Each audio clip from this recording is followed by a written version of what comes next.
Okay, so for this week's video submission on body language, you asked us to think about reading body language before and after class, like did my perceptions change, what was the biggest takeaway, and to watch people from a distance and see if I could read their body language and like what that was like.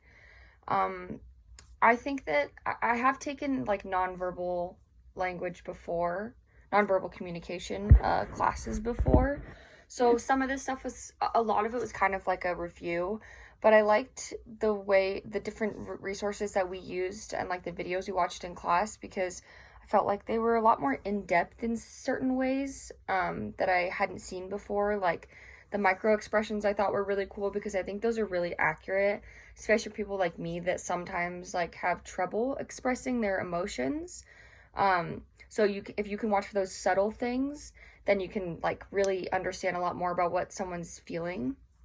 I also thought that it was cool that like we watched that interview with the guy who was in the FBI because he had like a different perception of like what certain body movements meant, which I think is really valid because like as much research as there is on the subject and as like it can be right most of the time, it's not always going to be right. Like crossing your arms isn't always going to mean anger. So it's good to be able to like understand that like it's going to deviate. And it's not always going to be a black and white answer. So you're going to have to use like your knowledge.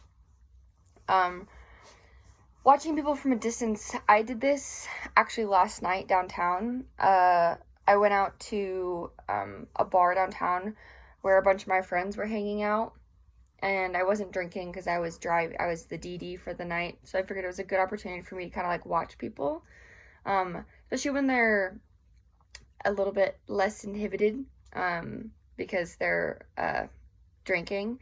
People like tend to do things a lot and they do a lot of movements that I don't even think they realize they do.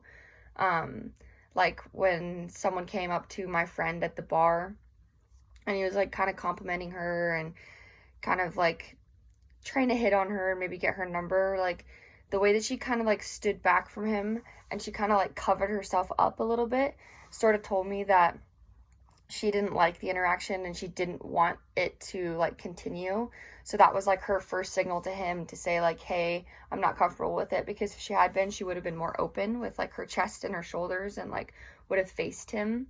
So that was like one of the biggest things that I remember about watching people.